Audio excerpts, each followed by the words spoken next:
The static crackled with the sound of labored breathing and distant, percussive gunfire. On the main screen of the Tactical Operations Center, a satellite feed displayed a jagged scar of geography known as the Serpent's Maw. 6 green icons, designated Spectre team, were clustered behind a rock formation no bigger than a truck. Red icons, dozens of them, were methodically closing the loop. Spectre 1, this is Warlock. What's your status over? Colonel Marcus Thorne's voice was a flat baritone, betraying none of the acid churning in his gut. He was a man who saw the world as a series of probabilities, and every probability for Spectre was currently trending toward 0. The reply was clipped, strained. Warlock, we are pinned. Pin hard. Enemy has high ground on all sides.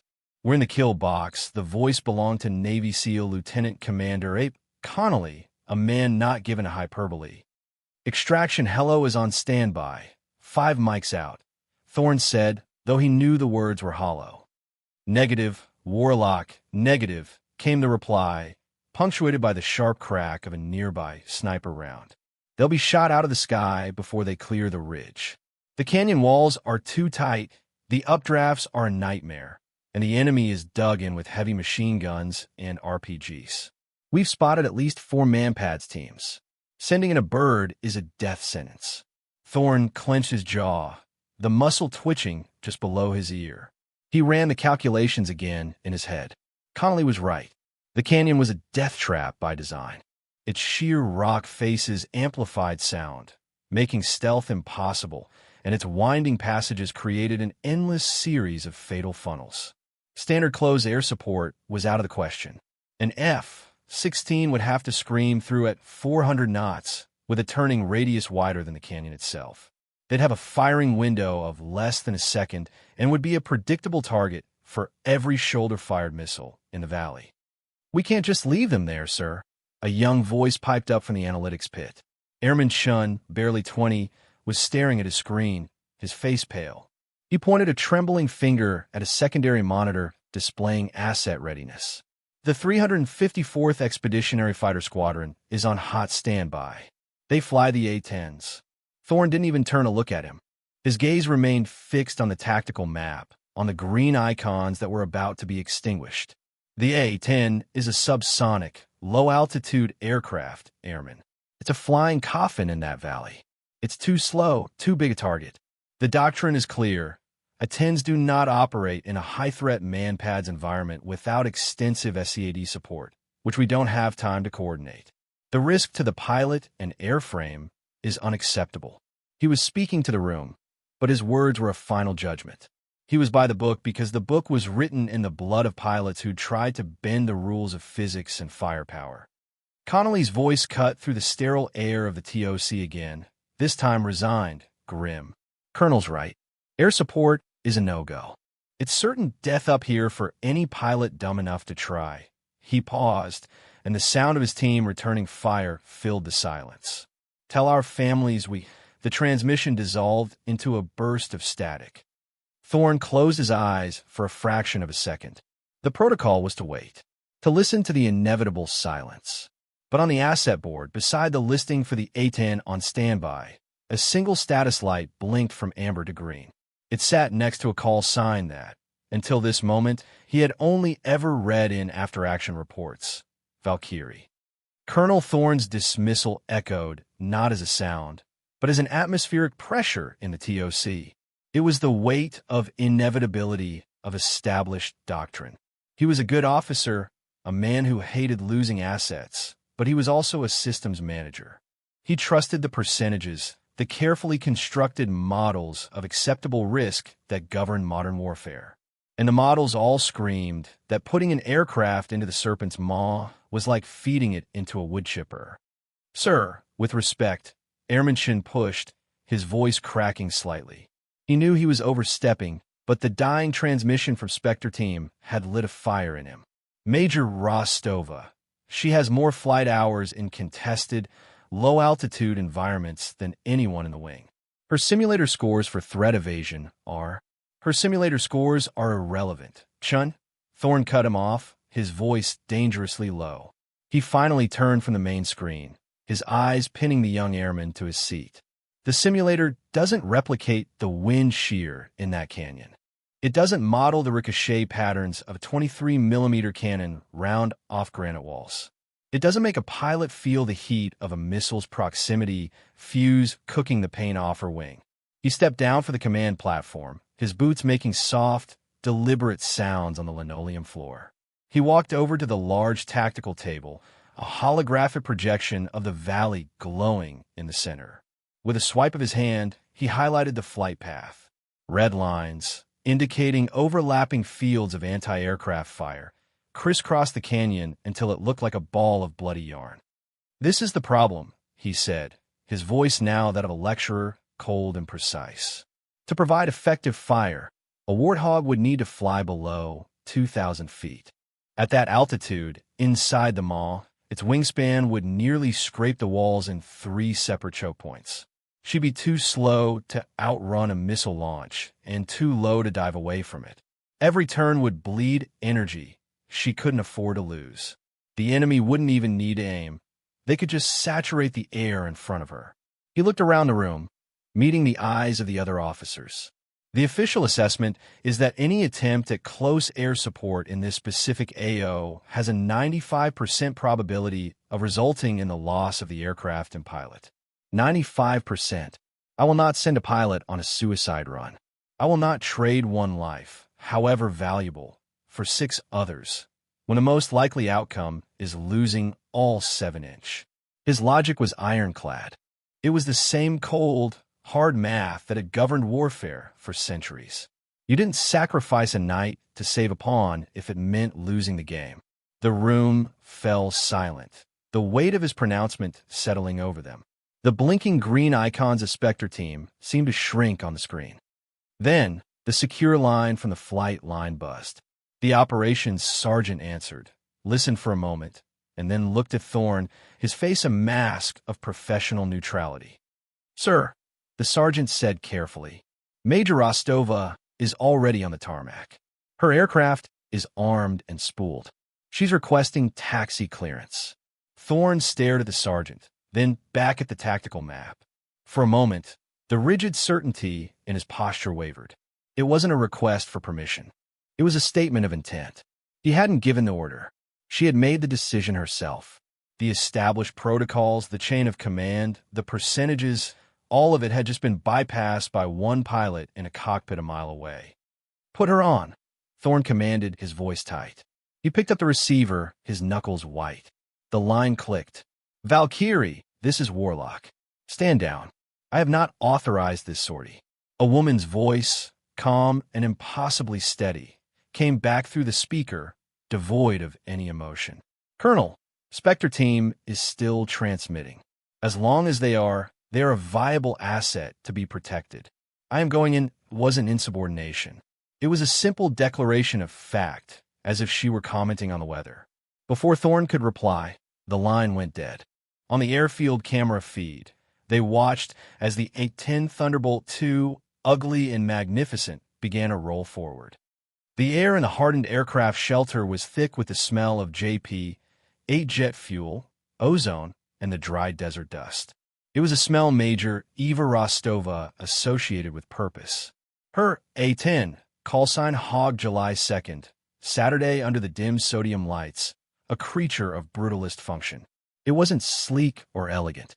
It was a flying slab of titanium armor built around the most powerful airborne cannon ever created. Its skin was a patchwork of matte gray paint, scuffed and stained from 100 sorties over a dozen countries. Eva was already in her flight suit. The process of gearing up as ingrained and unconscious as breathing. She moved with an economy of motion that spoke of thousands of repetitions. Helmet, gloves, survival vest. Each item was checked and secured not by sight, but by feel. Her focus was absolute, a bubble of concentration that shut out the frantic chatter from the distant TOC. She had heard the assessment. She had heard the colonel. And she had disregarded both. Her reality wasn't based on probability models. It was based on the bond between a pilot and her machine. She paused her pre-flight walk around at the nose of the aircraft. Her gloved hand rested on a specific panel, just below the left side of the cockpit canopy. The panel was a roadmap of a hard life. It was streaked with faded grease and crisscrossed with hairline fractures from shrapnel impacts. Several deep gouges, souvenirs from ground fire over forgotten hellholes, had been filled and painted over, creating raised scars on the metal skin. In the center of this battered landscape was a small, faded emblem, hand-painted years ago by a long-retired crew chief. A stylized Valkyrie, wings spread, carrying a fallen soldier from battlefield. The paint was chipped, but the image was still clear. Eva traced the outline of one wing with her index finger. It was a quiet ritual, a silent conversation with the machine. The plane was not just a tool, it was her comrade. It had carried her through hell before, and it would again. Climbing the boarding ladder, she settled into the cockpit. It wasn't the glass and plastic world of a modern fighter. It was a utilitarian space of gauges, chunky switches, and thick, armored glass. The seat wrapped around her like a protective shell, the famed titanium bathtub that shielded the pilot from ground fire. She strapped herself in, the 5-point harness cinching tight, making her an extension of the airframe itself. Her fingers danced across the control panels, flipping switches in a practice sequence. The APU whined to life, followed by the deep, hungry hum of the twin General Electric engines spooling up. The cockpit vibrated, the instruments flickered on, bathing her face in a green and amber glow. The world outside the canopy dissolved. The only reality was here, in this metal cocoon, surrounded by the familiar symphony of a waking war machine.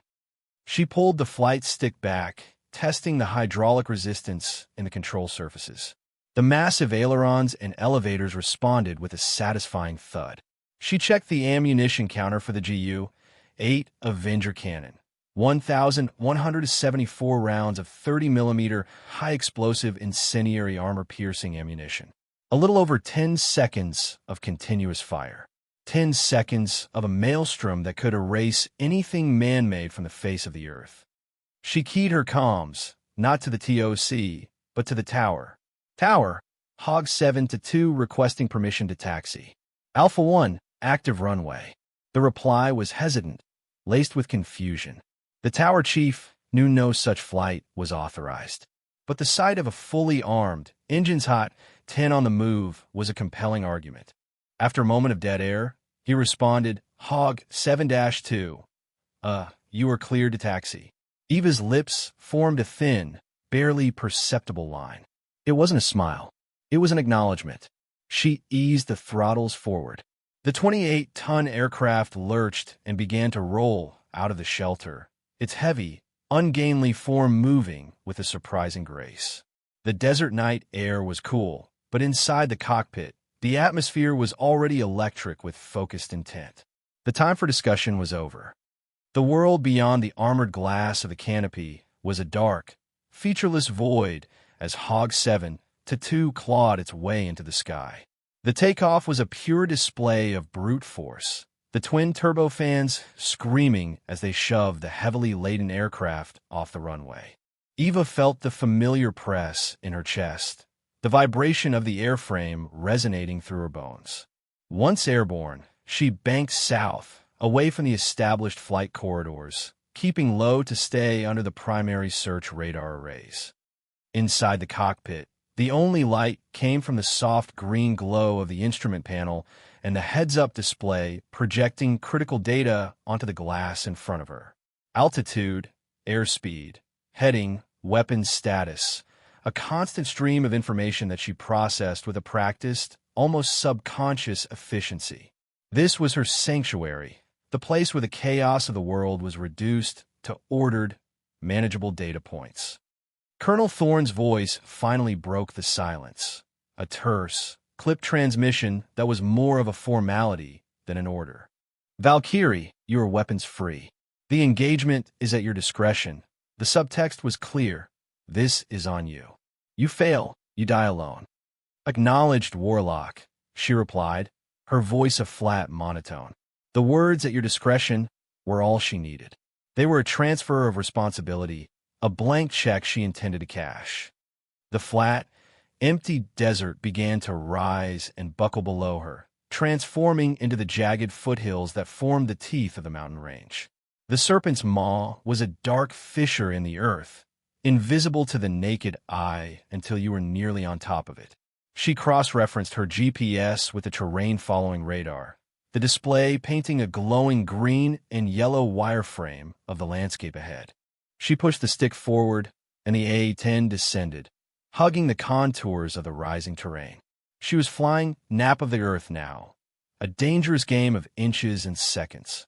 The ground rushed past in a blur, close enough that she could make out individual boulders and hardy desert shrubs.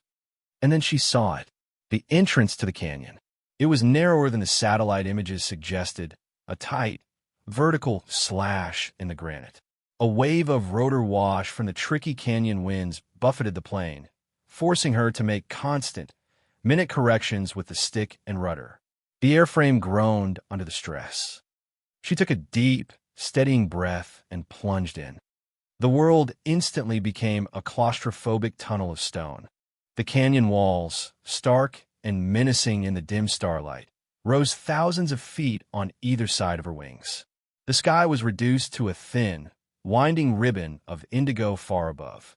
The A-10, which had felt so powerful in the open sky, now felt like a bull trapped in a china shop. The roar of its engines, contained and amplified by the rock, bounced back at her, a deafening echo of her own intrusion. She was flying on instinct now, her hands and feet moving in a fluid dance. The HUD showed her airspeed dropping as she navigated the first tight turn. This was the razor's edge Thorne had spoken of. Too fast, and she'd never make the turn. Too slow, and she'd stall, becoming a 28-ton lawn dart. She managed her energy with brutal precision, trading altitude for speed in the short straightaways and bleeding it off just enough to carve through the bends. The tips of her wings felt as if they were combing the rocks. She was no longer just flying an aircraft. She was wearing it. Every gust of wind, every change in air pressure, was a sensation she felt in her own body. This was not a place for rules or regulations. This was a place for predators. Down in the suffocating confines of the kill box, the 6 men of Spectre team had made their peace. They were back-to-back behind a crumbling scree of rock, conserving ammunition, making every shot count. The air was acrid with the smell of cordite and hot brass. RPGs had bracketed their position, showering them with stone chips. The rhythmic thumping of a DSHK heavy machine gun from a fortified nest above them kept their heads down, slowly chipping away at their cover and their nerve. "This is it, boys," Ape Connolly muttered over their internal comms, reloading his rifle with his last magazine. "Make him pay for every inch." Then they heard it. It wasn't the high-pitched scream of an F-16 making a useless, supersonic pass. It was something else entirely. A low, guttural growl that seemed to come from the rock itself. A menacing hum that grew steadily into a terrifying roar. It was a sound that didn't belong here. "What the hell is that?" one of his men asked, peering over the rock.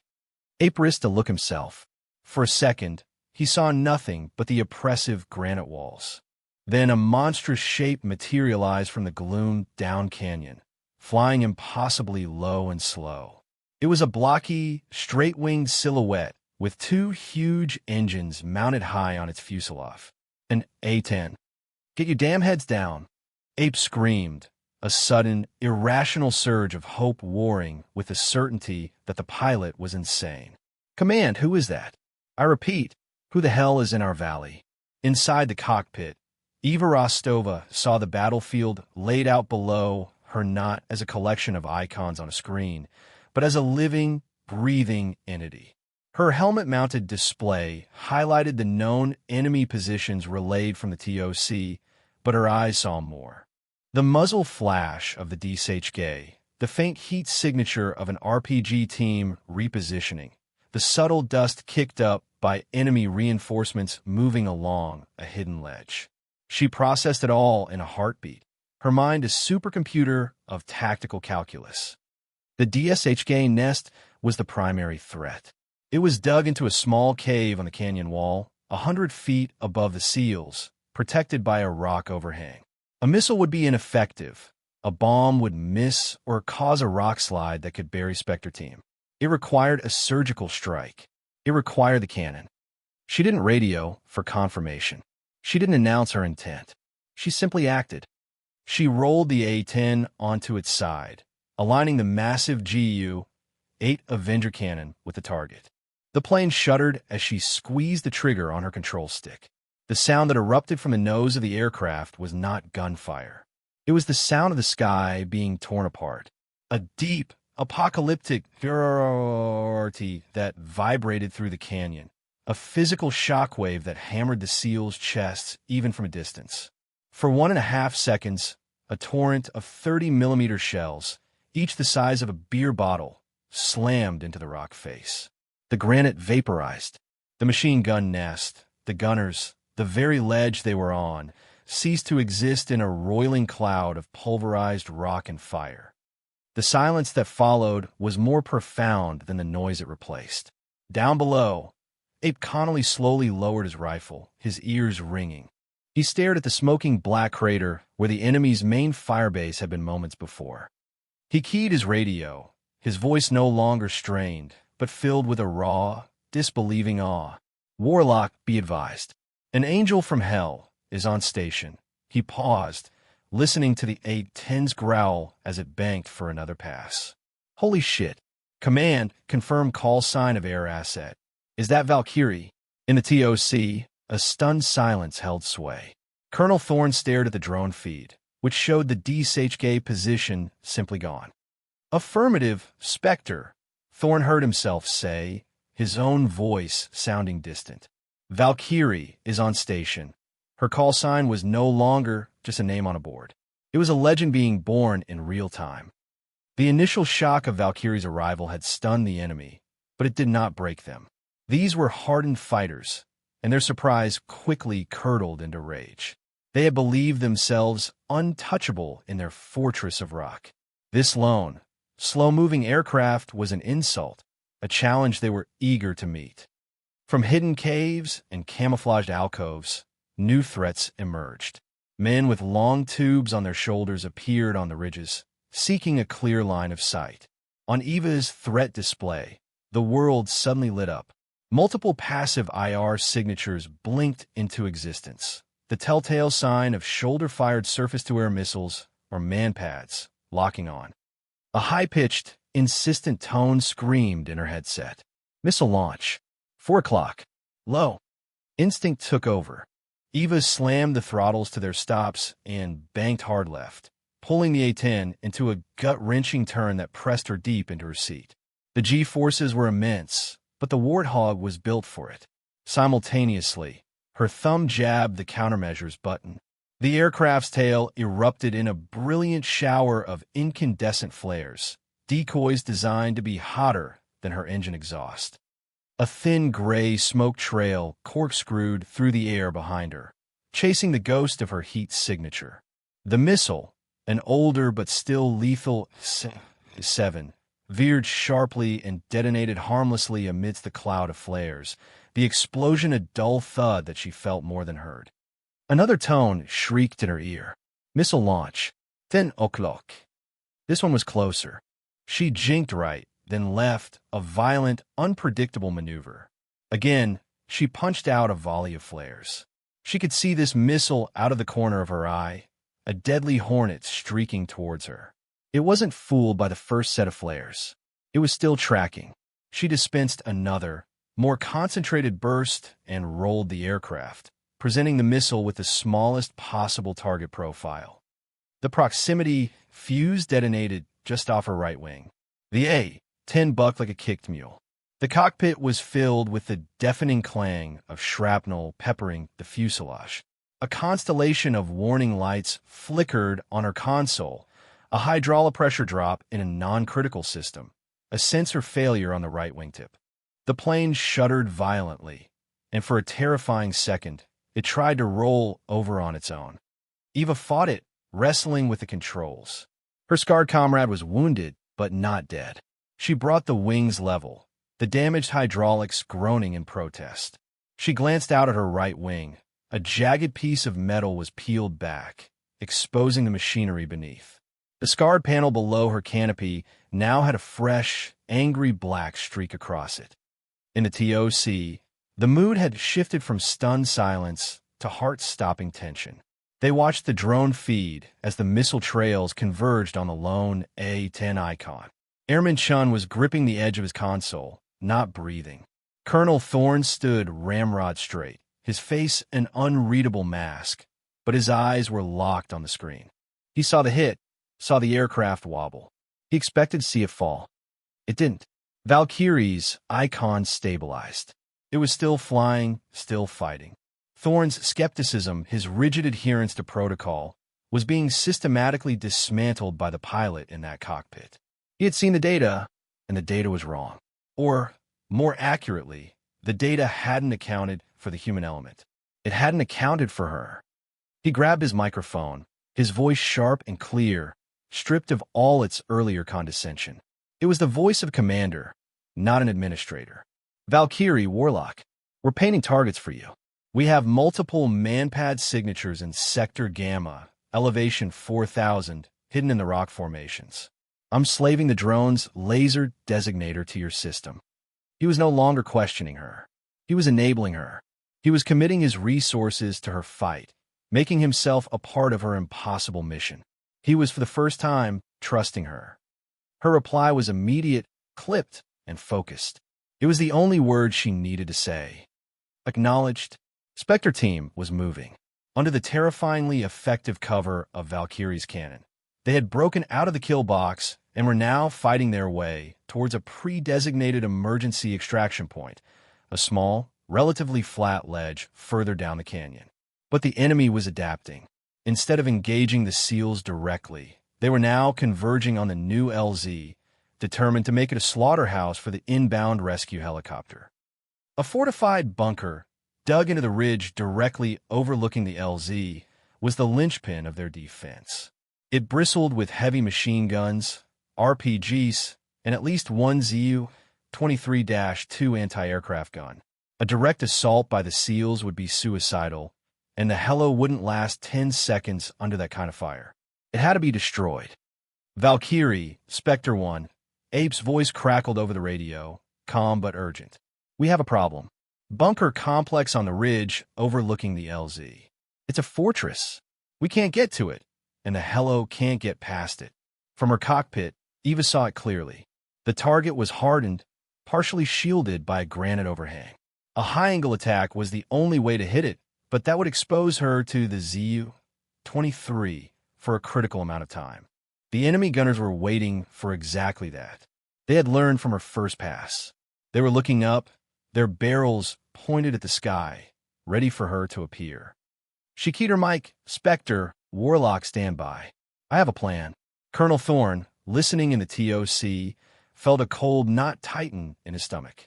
He knew what she was about to do. He had seen it in her simulator files, a high-risk, unconventional maneuver she had perfected, one that flagrantly violated at least a dozen safety and engagement protocols.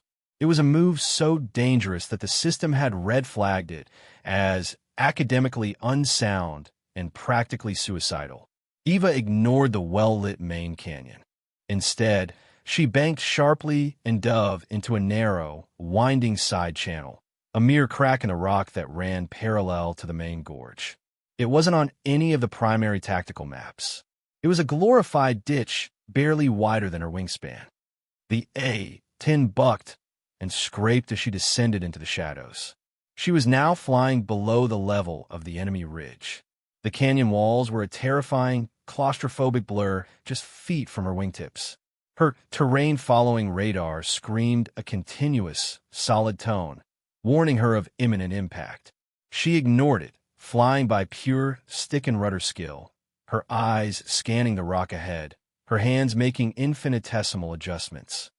The enemy on the ridge heard nothing but the wind. They continued to scan the sky, their guns pointed upwards, waiting for the warthog to reappear from above. Eva saw the confluence ahead where the side channel rejoined the main canyon, just below the enemy bunker. It was now or never. She hauled back on the stick with everything she had.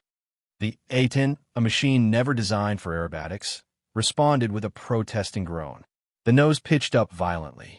She firewalled the throttles, the engines roaring at maximum power, converting every ounce of thrust into a desperate climb. The aircraft shot out of the side canyon, not from above, but from below, appearing over the lip of the ridge like a monster rising from the deep. For a split second, she was almost vertical, the aircraft hanging in the air on a pure pillar of engine thrust. She was less than 200 feet from the enemy bunker, so close she could see the astonished, terrified faces of the gunners as they frantically tried to swing their heavy weapons around. They were too late. Her thumb depressed the weapon's release button. She didn't fire a single burst. She unleashed everything. A salvo of Hydra rockets streaked from their pods, followed instantly by the cataclysmic fire of the Ju-8. She held the trigger down for 2 full seconds. It wasn't a precision strike. It was an annihilation. A wall of steel and high explosives slammed into the ridge. The bunker, the guns, the rocket was built on, it all disintegrated in a single, massive fireball. The shockwave rocked her aircraft as she crested the apex of her climb, rolled over, and dove back towards the canyon floor, a descending angel of vengeance. The fireball on the ridge was the signal. "Go, go, go!" The pilot of the Night Stalker's MH-60 Blackhawk shouted. "LZ is hot, but clear for now. We have a 30-second window." The helicopter, which had been holding in a low hover behind a spur of rock, surged forward, its rotors beating the thin mountain air into submission.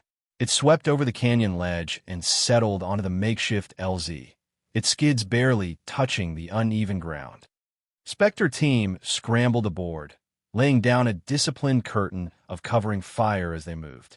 The last man was still on the ramp when enemy forces began to pour out of the rocks, converging on the extraction point from 3 directions. "We're taking heavy fire," the Hello's crew chief yelled over the intercom. "They're all over us." But above them, their guardian angel was at work. Eva had put Hog 7-2 into a tight, relentless orbit around the LZ. She became the pivot point around which the entire battle now revolved. The A-10's legendary loiter time and massive ordnance load, liabilities in a high-speed dogfight, were now its greatest assets. She was a flying gunship, a permanent, terrifying presence that the enemy could not ignore and could not escape. Valkyrie, Spectre 1, Ape called out from the helicopter's ramp, firing his rifle at the advancing figures. Enemy squad, east side, moving through the boulders.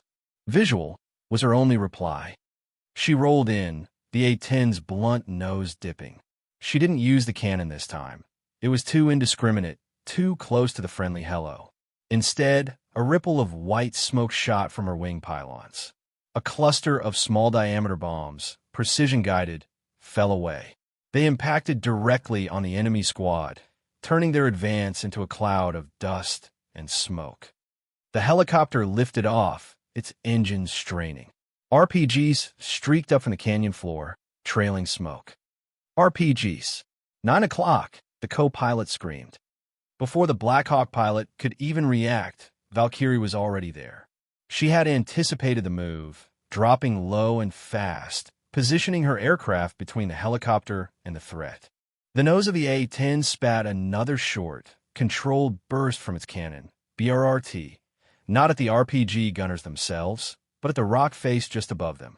A shower of granite and stone rained down, disrupting their aim and forcing them to take cover. The rockets flew wide, exploding harmlessly against the far canyon wall. She circled again, a patient predator. Her shadow passed over the ground forces, a fleeting promise of death from above. She broke up another forming assault with a strafing run that kicked up a 10-foot wall of dirt and shrapnel, forcing the enemy to scatter. She was a one-woman army, holding the line with methodical, brutal efficiency. The partnership between the pilot in the sky and the SEALs on the ground was now complete, a seamless dialogue spoken in vectors, muzzle flashes, and explosions. Ape would call out a target, and seconds later, that target would cease to exist. There was no wasted communication, no hesitation. Just pure, lethal synergy. The Black Hawk finally cleared the ridge, gaining speed and altitude. Inside, the men of Spectre Team were breathing heavily, the adrenaline beginning to fade. Ape stood by the open door, watching the A-10 make one last, defiant pass over the valley before banking away. He keyed his radio one final time, his voice thick with a gratitude that transcended military protocol. "Valkyrie, Spectre is away. We owe you. You're a damn ghost in that machine."